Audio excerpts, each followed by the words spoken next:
जादुई नगरी के जादुई कहानी। जादुई अमरूद के पेड़ का घर। एक गांव में सारिका नाम की लड़की रहती थी। एक दिन सारिका अपने सहेली के साथ घूमते घूमते जंगल में चली गई। जंगल में घूमते घूमते उन्हें भूख लग गई। फिर इधर उधर घूमने के बाद उन्हें 2 अमरूद के पेड़ दिख गए। तो सारिका एक पेड़ के पास गई और उस पेड़ से अमरूद तोड़ने के लिए हाथ उठाया तो वह पेड़ बोलने लगा कि ए लड़की, मुझे बिल्कुल भी हाथ मत लगाओ और मेरे फल तोड़ने के बारे में तो सोचना भी मत। लेकिन हमें भूख लगी है, इसलिए मैं 2-4 फल तोड़ रही थी। मैं तुम्हें एक भी फल तोड़ने नहीं दूंगा। चलो भागो यहाँ से। सारिका और उमा चुपचाप वहाँ से जाने लगती है। इतने में ही उन्हें आवाज आती है। रुको बेटी, मेरे पेड़ से अमरूद लेकर खाओ और अपनी भूख मिटाओ। यह सुनकर सारिका और उमा बहुत खुश हो गए और उन दोनों ने पेट भर के अमरूद खाए। आज तुमने हमारी मदद की है ना, तो हम इस बात को कभी नहीं भूलेंगे। धन्यवाद। ऐसा कहकर सारिका और उमा वहाँ से चली जाती है। फिर कुछ दिनों बाद सारिका और उमा के स्कूल को छुट्टियां पड़ी थी, इसलिए सारिका, चलो ना, आज हम जंगल में जाते हैं। क्यों उमा, हम यहाँ भी खेल सकते हैं ना। अरे सारिका, हम उस दिन की तरह आज भी मीठे अमरूद खाने चलते हैं। चलो ना। ठीक है, तुम कहती हो तो चलो। वैसे भी हम उस दिन के बाद उस पेड़ से मिलने के लिए नहीं गए हैं। वह दोनों भी जंगल में चली जाती है। जंगल में पहुंचते ही सारिका ने देखा कि कुछ लोग अमरूद के पेड़ काट रहे हैं। यह देखकर सारिका को बहुत गुस्सा आ गया। फिर उमा, चलो हम इन्हें रोकते हैं। हम इन्हें कैसे रोक सकते हैं? लेकिन हम इन्हें इस तरह से पेड़ काटने तो नहीं दे सकते। सारिका, तुम यहीं रुको, मैं गांव में जाकर कुछ लोगों को लेकर आती हूँ। उमा दौड़ती हुई गांव की तरफ चली जाती है, लेकिन सारिका को यह सब देखकर बर्दाश्त नहीं हो रहा था। तो सारिका उन लकड़हारों के पास चली गई और अंकल, आप लोग पेड़ काटना बंद कर दीजिए। वह लोग अपना काम करते रहे और रुके ही नहीं। अंकल, आपको सुना ही नहीं देता क्या मैं क्या कह रही हूँ? तुम कौन होती हो हमें पेड़ काटने से रोकने वाली? निकलो यहाँ से। अंकल, इन पेड़ों की वजह से ही हमें ऑक्सीजन मिलता है। अगर यह पेड़ ही नहीं रहे तो हम लोग भी मर जाएंगे। तुम्हें जो करना है करो, लेकिन हम तो पेड़ काटकर ही यहाँ से जाएंगे। फिर एक आदमी गुस्से से सारिका की ओर जाने लगा। तो परेशान होकर सारिका ने उसे एक पत्थर फेंक कर मारा।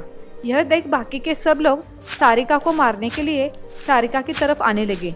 लेकिन इतने में उमा गांव के कुछ लोगों के साथ सारिका की ओर आते देख वह सारे आदमी वहां से भाग गए। फिर गांव के लोग भी गांव में वापस चले गए, लेकिन सारिका और उमा उन पेड़ों के पास ही रुकी थी। फिर थोड़ी देर बाद, रुको सारिका, आज तुमने और तुम्हारे पूरे गांव ने मेरी और मेरे आजू बाजू के सारे पेड़ों की रक्षा की है। यह तो हमारा फर्ज था। उस दिन आपने भी तो हमारी भूख मिटाई थी। सारिका, मैं एक जादुई पेड़ हूँ। मैं तुम्हारी और तुम्हारे पूरे गांव की सारी जरूरतें अपने जादू से पूरी कर सकता हूँ। इतना कहते ही वह पेड़ एक जादुई अमरूद के पेड़ के घर में बदल गया। यह देख सारिका और उमा चौंक गई। सारिका, उमा, डरो मत, आओ मेरे घर को अंदर से देखो। फिर वह दोनों जादुई अमरूद के पेड़ के अंदर चली गई और वह घर अंदर से बहुत अच्छा था और वहाँ पर सब कुछ था। फिर वह दोनों वहाँ पर ही रहने लगी। फिर धीरे धीरे ये बात गांव में फैलने लगी। फिर जरूरतमंद लोग जादुई अमरूद के पेड़ के पास आकर अपनी जरूरत की चीजें मांगने लगे और खुश होकर वहाँ से चले जाते। एक दिन एक आदमी वहाँ पेड़ के पास आता है और मुझे मेरी बेटी की शादी के लिए कुछ पैसे की जरूरत है, कृपया मुझे मदद कीजिए। मैं तुम्हें कोई मदद नहीं करूँगा। जाओ यहाँ से, मुझे आराम करने दो। वह आदमी निराश होकर जाने लगता है, लेकिन तभी सारिका उस जादुई घर से बाहर आती है और अंकल, आप यहाँ कैसे? दीदी की शादी की तैयारियाँ पूरी हो गई? बेटा, मुझे मंजू की शादी के लिए कुछ पैसों की जरूरत है, इसलिए मैं यहाँ पर आया था, लेकिन इस पेड़ ने मुझे पैसे देने से इनकार कर दिया। अंकल, उस पेड़ से नहीं, आप इस पेड़ से आपको जो चाहिए वो मांग लीजिए, मिल जाएगा।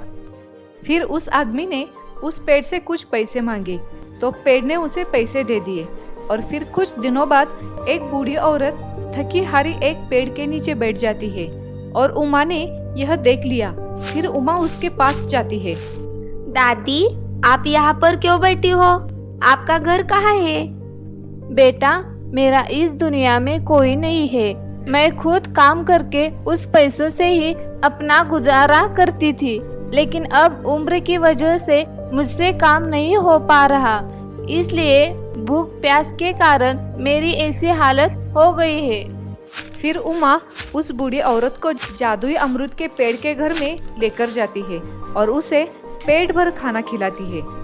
दादी, आज से आप यहाँ पर ही रहिए। यहाँ पर मैं और मेरी सहेली हम दोनों ही रहते हैं। फिर तब से वह बूढ़ी औरत उमा और सारिका के साथ रहने लगी। लेकिन ये बात फैलते फैलते एक चुड़ैल को भी पता चल गई। फिर उसने अमरूद का पेड़ जलाने की कोशिश की, लेकिन तभी वहाँ पर उमा और सारिका आ गई और चुड़ैल को बंदी बना दिया। और फिर अपने गांव वाले और एक पंडित जी को बुलाकर उस चुड़ैल से छुटकारा पा लिया। ये सब देख दूसरे अमरूद के पेड़ को अपने गलती का एहसास होने लगा। फिर वह पेड़ भी इस जादुई पेड़ की तरह सबकी मदद करने लगा। अब उस गांव में सारिका और उमा के साथ साथ सब लोग खुश थे। वह दोनों पेड़ अपनी जादू से पूरे गांव की ऐसे ही मदद करते रहे। तो बच्चों, कैसी लगी आपको यहाँ कहानी? ऐसी मजेदार जादुई कहानियों के लिए please like, share and subscribe.